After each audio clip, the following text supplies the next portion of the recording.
the President with responsibility for finance, who, I have to say, is coveted around the world, and who, when we went into opposition, whose services were sought, nobody on the other side could claim that kind of credit. Nobody on the other side. I want to thank our female Director of Budget, Ms. Sonia Roop-North. Many countries crave a female Director of Budget, and I want to especially mention Mr. Bernard Lord, whom I know I bothered for too many minutes on days that he should not have been working and at hours he should not have been answering. But I wanted to get it right for the Ministry of Local Government and every other staff in every other ministry, particularly in the Ministry of Local Government, who put this budget together so that we could take Guyana forward by putting people first. Mr. Speaker, I listened to the honorable member just now, and it was an amazing lecture in democracy. And I met this honorable member before. I met him on the 4th of March 2020, and I have a soft spot. I'm an Army wife, soft spot for some Army people. And I actually believed his plea when he said we were making a mountain out of a molehill. I didn't realize that we were in the midst of an election rig that the honorable member was very familiar with. And I thought he would be shadowing not local government. He has great expertise in computers, wiping them and flash drives and assisting people to do that. And the honorable member... Mr. Speaker. Honorable Minister, we have the Honorable Chief Whip. Mr. Speaker, I'm standing up on 41-6. First, the Honorable Minister directed her words to a particular member. She was very clear who she was speaking to, and she was imputing improper motive to that member, Mr. Speaker. As I was saying, sir. Honorable Chief Whip, she says he has great expertise. My son has that too. Honorable Minister, you may continue. Thank you, sir. So to hear from the honorable member his newfound interest in democracy was both interesting and enlightening, and I hope it came from his heart. Mr. Speaker, we keep hearing in this House about oil money and oil being giving us the ability to do what we're doing right now. And the only reason we can do what we're doing for the people of Guyana is because we have oil. And I want to put that into perspective, Mr. Speaker. If we want to build Guyana, if we want to make people's lives better, if we want to put people first, we have to begin with political will. We have to begin with a love for people, and we have to be willing to work hard. When the People's Progressive Party, Civic, came to office in 1992, this was a heavily indebted poor country, HIPC. One of three at the bottom of the ladder. In 1992, sir, without oil, as a heavily indebted poor country, Dr. Jagan and the People's Progressive Party took a decision that they were going to give every single old age person their pensions, when before you had to be a card-carrying member of the PNC to get it. We didn't have oil. We had the will, and we loved old people. In 2006, Mr. Speaker, we didn't have oil. When we started the uniform voucher, it started at the Ministry of Human Services. And that was because the then President Barjack Deo, champion of the earth, General Secretary of the People's Progressive Party, crafter of a budget for the people, and a man who stands in and out of government for the people of this country, was walking around doing what the PPP does best, getting feedback from people. How is it we can serve you better? People said, you know, you're building all these schools, you're doing all these things, but we're finding it a little hard to put our children in uniforms and give them lunch kits. And he said, we're going to introduce the uniform voucher program. 2006, we did not have oil. That's right. What we had was a love for children. We had respect for Article 13, which speaks to us consulting with people and hearing what their needs are, and we introduced it. And when we could in 2014, we made that a universal program for every single child in this country. Will, political will, love for people, and the desire to see your country grow. That is what the PPPC brings. What is the alternative? As soon as the APNU-AFC got into office, a program that was introduced by the PPPC to give children $10,000 was collapsed. You said you couldn't afford it. At the time, it was costing this country $1.6 billion to give each child $10,000. You took that away, snatched it from the hands of parents who needed it. But you know what increased? Dietary in the budget. Went up by $1.6 billion. You eat out the people money. You eat out the children money, and you coming here now to tell us about love for children. So my dear friend, the newcomer, Mr. Saiku Andrews, clearly you and your honorable member, Coretta McDonald, I'm sorry she took a tumble today. Clearly you didn't speak. She is saying it's not enough. You're saying you want to squash it and bring back the 5Bs program, which is it. What I can interpret, and the honorable member is speaking for the APNU, PNC, and whatever other configuration they have there.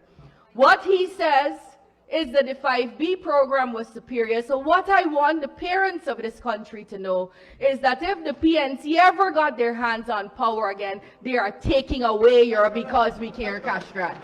They're taking it away. And they're going to replace it with dilapidated buses, no breakfast, no books, or anything else that they fail to give. Mr. Speaker,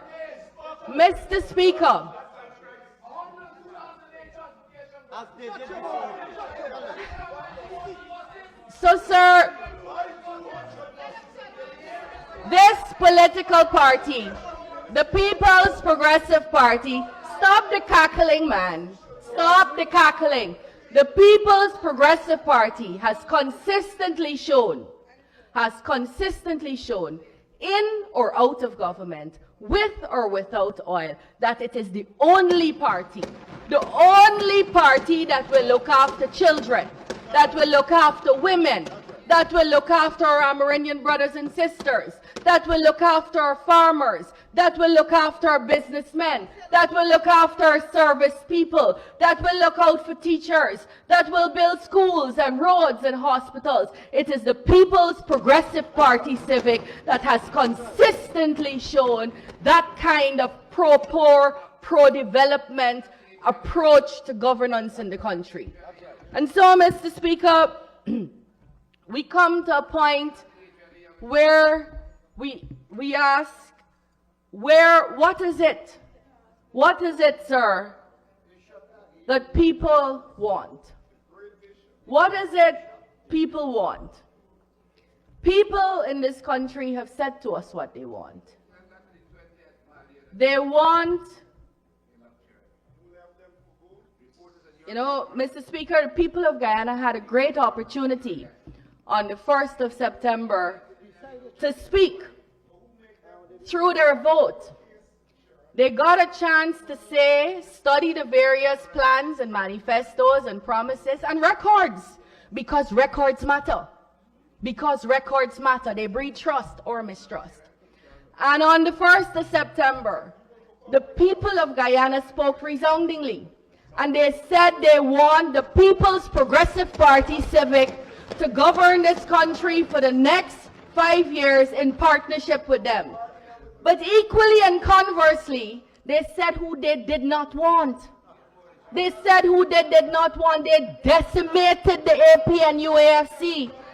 They put the PNC in a little corner there.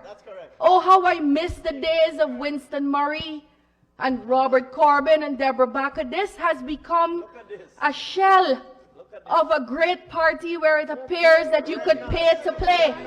You could now pay to play.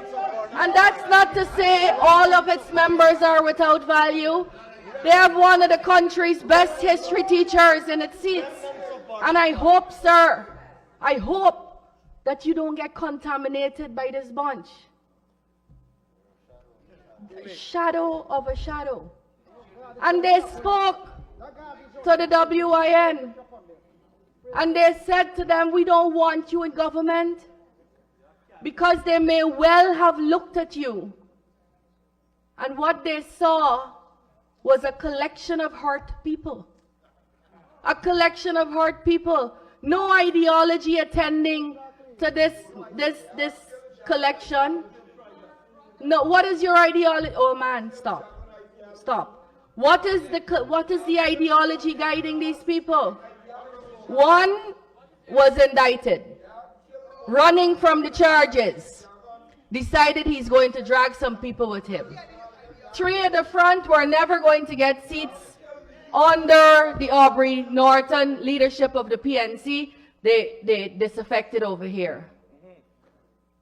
One couldn't get back his job at Gaisuco because he failed. Ran away over there. One treated very poorly by a technician. Good girl. Dedicated servant. Whose father served the People's Progressive Party. It should never have happened to her. She's there now. But had disaffected somebody else who was hurt. My brother, Dr. Ryan. Hurt. But couldn't come. But couldn't find himself, still couldn't find himself with you, the PNC. That should be your concern. So he looked for another home. But I know that as soon as this disintegrates, which is just months off, you coming back home, and we will welcome you back home, sir. We will welcome you back home. But this is a collection of persons who are disaffected, without direction, without leadership, owned by a person who is soon going to be departing your shores. Soon going to be departing your shores. So, Mr. Speaker, we come to the place where we have to ask, what is it people want from the Ministry of Local Government and Regional Development? What do our citizens expect of us? Citizens, I don't think you know anything. That's part of your problem. That's part of your problem. You ain't know nothing. You just floating. 5 parties in 5 years. Something is wrong with that, Missy. Mr. Speaker, we know our citizens want a wholesome, clean, safe community to live in. Our citizens want homes that they can call their own, homes that give them assets, roads that they can walk down safely on because they're street lights, playgrounds, health centers that work, schools that deliver solid education. That's what our citizens want. And we're hearing them, and we're listening to them. And so, how is this ministry now going to position itself in this new Guyana we're building out, this new progressive Guyana? The local government ministry, sir, is a ministry that cuts across every sector, in every community, from regions 1 to 10, from the coastland to the hinterland, in the markets, in the schools, in the health centers, and in Sharma Solomon's home. Sir, local government has to look at itself now in a different light. When the legislation was passed to create the local government ministry and to create local governance, there was an intention clearly by the lawmakers that we would decentralize services. That means everything wouldn't be based in Georgetown, and that we would have a devolution of power. Whether I think it's a good time for the country to examine whether we've done that. I think it's a good time for the country. It's not you have not. The country has not. Your party was in government and you did the same thing. You changed the ministry. It is a good time. The honorable member, this conversation would be above her, sir. It is a good time for the country to try to determine where we should be now. Have we achieved that? And if we have not, what must we do? What must we do not only in administration, but to change out habits? Change out habits to be able to give effect to the legislation that sought to decentralize and evolve. And so, in that sense, sir, we have 70 neighborhood democratic councils, we have 10 municipalities, and we have 10 regional democratic councils. And we must find a space where we can make sure all of these local government bodies are working. That is the mission. The mission is to now build capacity. We have good people there. We have good people in these places. We have elected people in these places, and that's what matters. So how do we make sure every single local government organ works? We're going to have to start with building capacity. We're going to have to start with training massively, not only the people who are serving, but the people who are to be served. And how it is that we're going to make sure these bodies know what they have to do and have the resources to do that. And so, sir, this budget this year is catering to give each neighborhood democratic council $30 million and each municipality $50 million. The NDCs will get a total of $2.1 billion and the municipalities $500 million. And this is where we expect some level of autonomy, where these local government bodies, through consultation with their communities, are going to determine what might be best for their neighborhoods, to be able to develop, to be able to evolve. We have, in addressing that, Mr. Speaker, we have to address what building they're in, what kind of facility they're in. And on that score, Mr. Speaker, we are building 8 new NDC buildings and rehabilitating 5 NDC buildings at a total of $480 million. And what we have done, sir, so that we can avoid the drawing and redrawing is we have determined what it is we want in each NDC. We know we need a help desk. We know we need a cashier. We know we need a single window. We know we need a place for the clerk. We know we need a place for the rate collection person. And so we're drawing a prototype, so we don't have to reinvent the wheel every time. Because what I found, Mr. Speaker, in visiting the local democratic organs, the NDCs, were that there were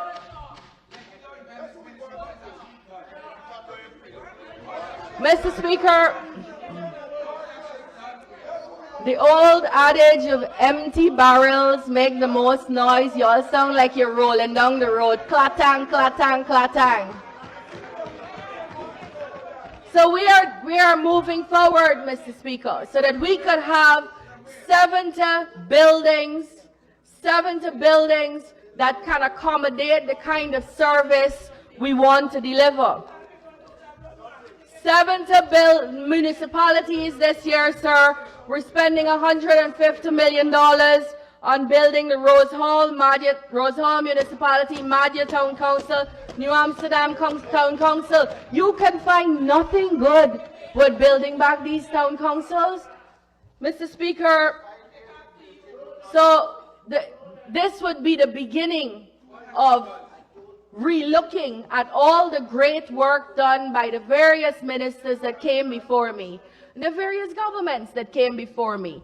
We have to look at whether we are where we want to be, and if we aren't, how do we get to the next place? That is the examination we should all be engaged in. Additionally, Mr. Speaker, on the issue of people wanting clean communities, predictable garbage collection, our waste management is going to see new and improved efforts. To this end, we are building, Mr. Speaker, 8 new landfill sites. In Region 2, we are building at Zorgan Flight. In Region 3, we are building one at Laurentia Catarina. In Region 4, we're building at Lusignan. In Region 5, we're building at Blairmont. In Region 6, we're building at Manarabisi. In Region 7 at 10 Miles. Region 9 at Bon Success. Region 10 at Mabura. These landfill sites are going to be modern. You know, I can't hear you, so you're wasting your breath and talking stupidness. These landfill sites, sir, are going to be modern landfill sites that look at a circular way of disposing of solid waste. We were looking at linear ways in the past, where we look at usage and disposal. We're now looking at usage, disposal, reusing. That would mean, Mr. Speaker, that would mean that we have to now introduce things like recycling, not only to the landfill site, but to our children, to our populations, to our homes. We're going to have to dispose of our garbage differently. Plastic in one place, paper in one place, mahi-pal in another place. We're going to have to look to dispose of our garbage differently, Mr. Speaker. And we're going to have to teach that. In that regard, Mr. Speaker, we're also buying, and I just wanted to address, because I remember the Honorable Mahi-Paul raised the Haggs-Bosch issue. And I would say this: you have an issue, raise it with us. We are your servants too. We are the servants of the people of this country, and we are your servants too. If you have a problem, raise it. We will fix it. But that's the difference with us and you. We can fix it. You cannot.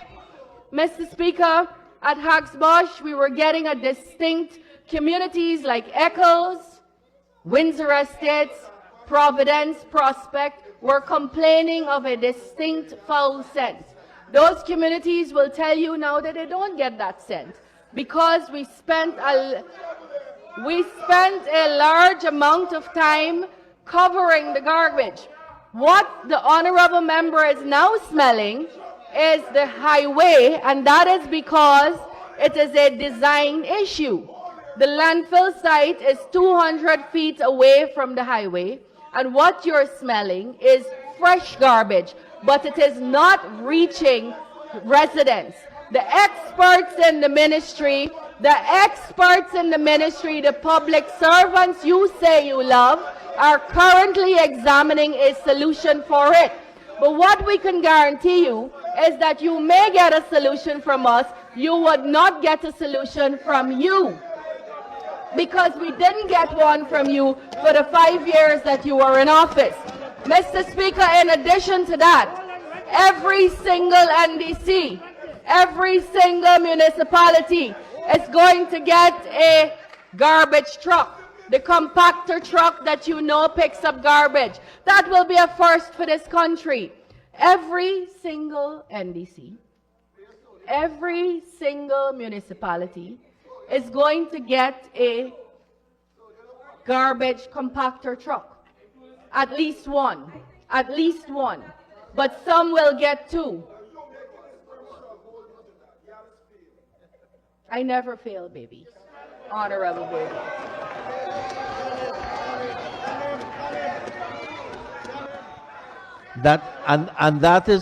This is her 20th budget speech, honorable member.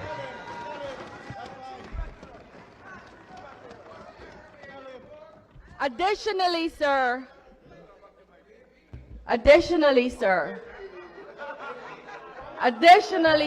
we are buying bins, we are buying shredders, we are buying compactors from marketplaces. So there is an effort, Mr. Speaker. There is an effort, and very soon you will see some young people, some of them in the House today, who are going to start an NGO that will take across the country into schools the effort to change out how we deal with solid waste in this country. So it's not a one moment fix. It's not buying a truck. It is changing out attitudes. And that's what we're going to have to do in the schools, in the homes, in the communities. And Mr. Speaker, all the landfill sites will also have significant lights. To those landfill sites, we are also building roads. The construction of roads that will cost about $1.2 billion. So, Mr. Speaker, you could tell that the intention and the desire and the funding is there for us to treat solid waste differently in this country. And I call on all of you in this house, to join me on this campaign. We cannot do it alone. We will do it alone if we have to. But it would be good if you were to join this wholesome, healthy campaign to change out how Guyana deals with its solid waste. We are willing to work with you. We are willing to work with you. Well, not the one who is sanctioned. We're willing to work with the rest of you to make sure we can get this up and running. But if you don't want to work with us, it will happen without you, and the nation will know it happened without you. We also recognize, sir, that there are markets all across Guyana. We have about 34 markets, and those markets are a hub of culture, they're a hub of economic activity, they're a hub of socializing, they're a part of us, an integral, inherent part of us. This year, Mr. Speaker, $4.9 billion will be spent on either rehabilitating, rebuilding, or constructing new markets. $2 billion will be dedicated towards beginning the reconstruction or the restoration of the Stabroek market and the Border Green market. The other markets that will be done, Mr. Speaker, are East Rumveld, trust me, test me. The other markets that will be done, Mr. Speaker, are East Rumveld, Old Boys Town, Rose Hall, number 79, New Amsterdam, Madja, Lethem, Mackenzie, Port Kaituma, Soddy, Lenora, Zeeland, Vredenhoop. Those are all new. Zeeland, Vredenhoop, Tushen, new markets. Port Drawing, new market. Monrepo, a vending area, the Diamond Hospital area, a place at the junction of Soesdijk, the Tamerim neighborhood market, Bath Market, Rosignol Market, Palmyra Cultural Market, Port Morant Market, Soesdijk, Better Hope vending area. And so, Mr. Speaker, we want our vendors to operate in a wholesome, organized space where they can earn for themselves and their families. And we want shoppers to have the experience that would be pleasant for them to shop in the market, that would be pleasant and allow for communities to build, because a lot of people meet in the market, talk in the market, and a lot of exchanges happen in the market. And so you're going to see, Mr. Speaker, a decided effort over the next 5 years to make sure our markets are all rehabilitated or reconstructed.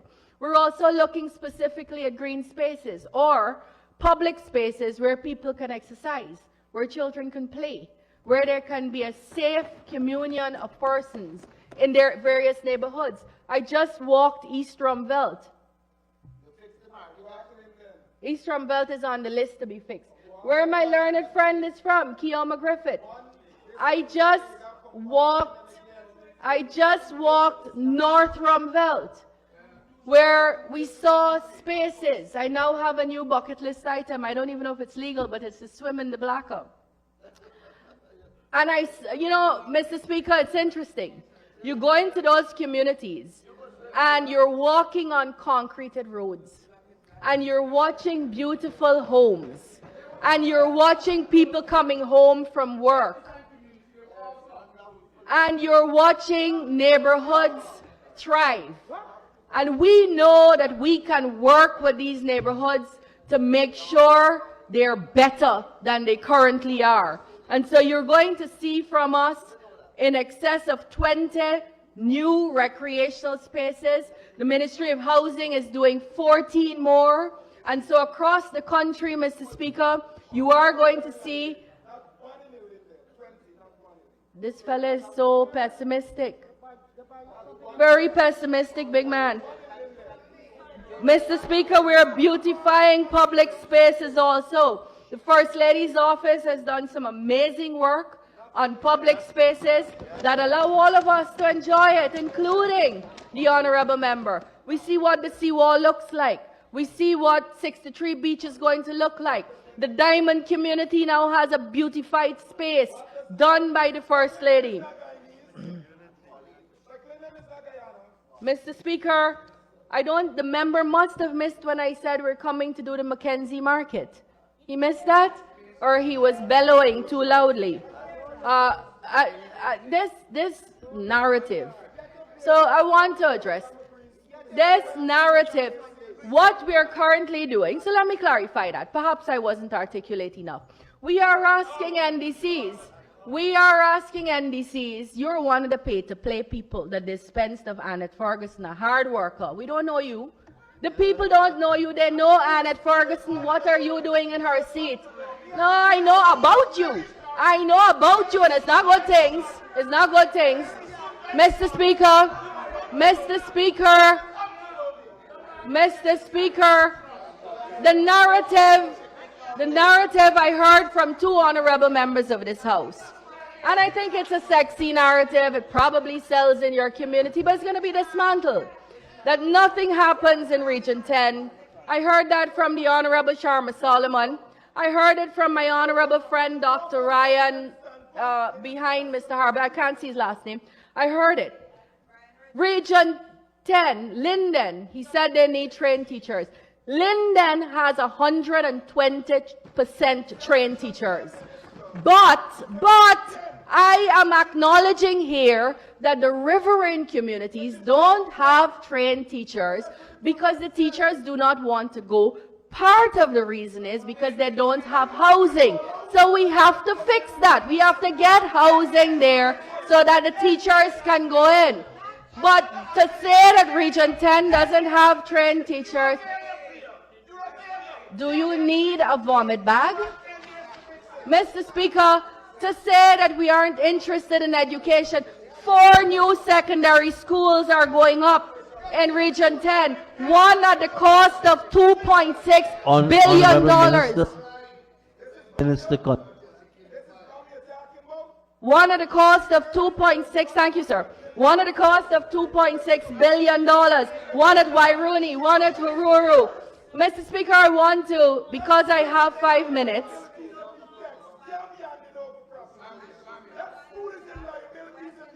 Mr. Speaker, we are going to be spending in this year $11.7 billion on our pathway workers. And I think you would be happy to know that 78% of the pathway workers are women. Employment given to our women. 13,883 of them were employed in 2025. 3,882 men. And on our community enhancement working program, 1,050 women were employed and 1,614 men were employed. And this year, we'll be spending $1.9 million. But I want to turn my attention quickly, Mr. Speaker, to Region 9. Because 2 persons, the gentleman who came before me, gentleman is using the word very loosely. He needs to apologize to this nation for what we know he did. And Mr. Speaker, and the Honorable Mr.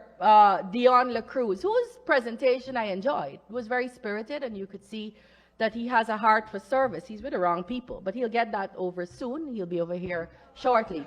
Mr. Speaker, Region 9. Region 9 is one of the most beautiful places in this country. In this country, Region 9 is one of the most beautiful places, sir. And he said nothing was happening in Region 9, it was being neglected and so on. Mr. Speaker, between 2020 to 2024, we spent close to $10 billion on health care in Region 9. $10 billion. Let me read some of those stats, Mr. Speaker. New facilities. Level 1 facilities were built at Coxshibai, Carabaikrou, Quito, and Marymore. You know where Coxshibai is? To get to Coxshibai, you actually have to go almost vertical. If you look over on one side, you can't see the bottom. So if you fall off, look, Mahi Paul's puzzled. He doesn't know where Coxshibai is.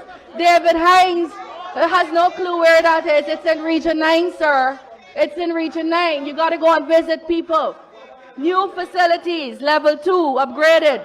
Atcheweb, Corrowdenau, Mawaranow, Katuna Rib, and a whole set more. Level 3, Anai, Karasabai, Sand Creek. Total patients seen in the region, Mr. Speaker, 62,000. The Region 9 health story is a success story. Our people used to have to go to Brazil for service. People from Brazil are now coming over to us for service. That is a story we should all be cheering on. Where is your national pride? Where is your national pride? Mr. Speaker, when the PPPC took office, was voted into office in 1992, we had one single secondary school in Region 9 at St. Ignatius. Between 92 and 2015, without a drop of oil, we built 3 more. Right now, we have built or are building 9 secondary schools in Region 9. 949. Napi, which will be called the George Tancredo Napi Secondary School. You talking about culture? Go read up about George Tancredo.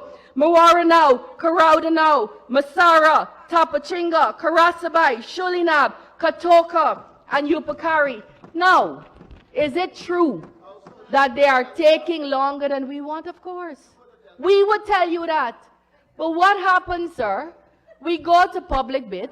We advertise on a website and we say, hear ye, hear ye. Anybody in the world who is interested in this, in building this thing at a competitive price, put in your bid. And the MPTAB has no choice. They have to give the least expensive, most responsive person. Now, when they are delinquent, we must throw them off the work. We must terminate them, and we are prepared to do that. But what you see